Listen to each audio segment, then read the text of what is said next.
Well, thank you all so much for being here today. I'm really delighted to bring together such a great group of women executives in construction.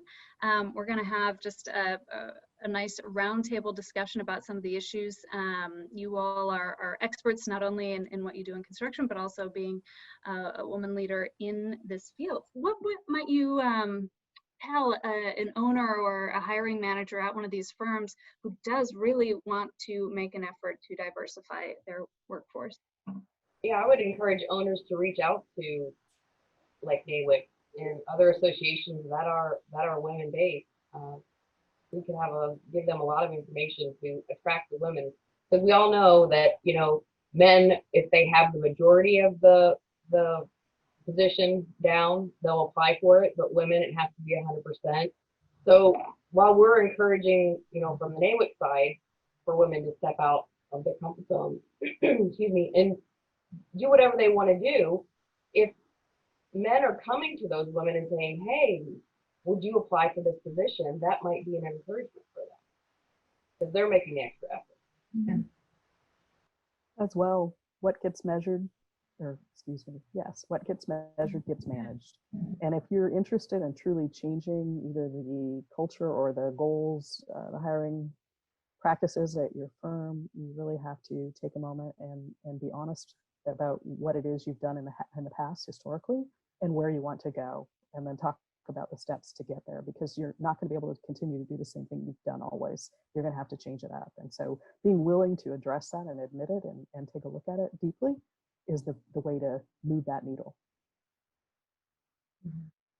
Yeah, and like I said before, they need to expand how they look at resumes and things like that. They just need to poll more people.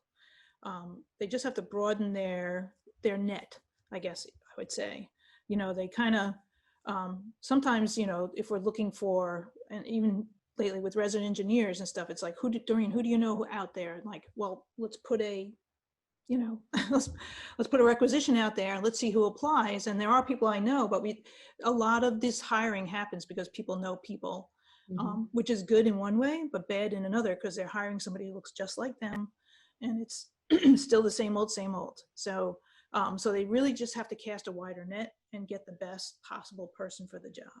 And a lot of times that's a woman like us for that job. Also, companies need to encourage the women that they do have to join organizations like NAWIC. Yes. So our marketing director came from a different industry, and early on she realized the benefit of getting involved, and she's currently the president of NAWIC here in Los Angeles. And so I think that's a big part. I remember she called me and said, what do you think?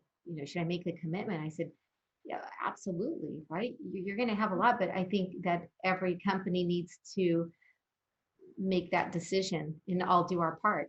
Mm-hmm. Right. And I think, speaking to, you have to cast a wider net when you are hiring. I know that, sometimes when you have to hire for a position, you just want to get through it right away, but you really do have to take the time and you look at the resumes and interview as many people as you can, because you just never know from a resume how the person is going to come to you. And if you take the time to go through the interviews, and it doesn't even stop there, you have to invest in the person that you eventually hire and train. And if they see that this is a company that invests in people, it would encourage more people to come and apply for the next time. Anything else on recruitment? Just do it. Just hire a more diverse team. It really makes a difference.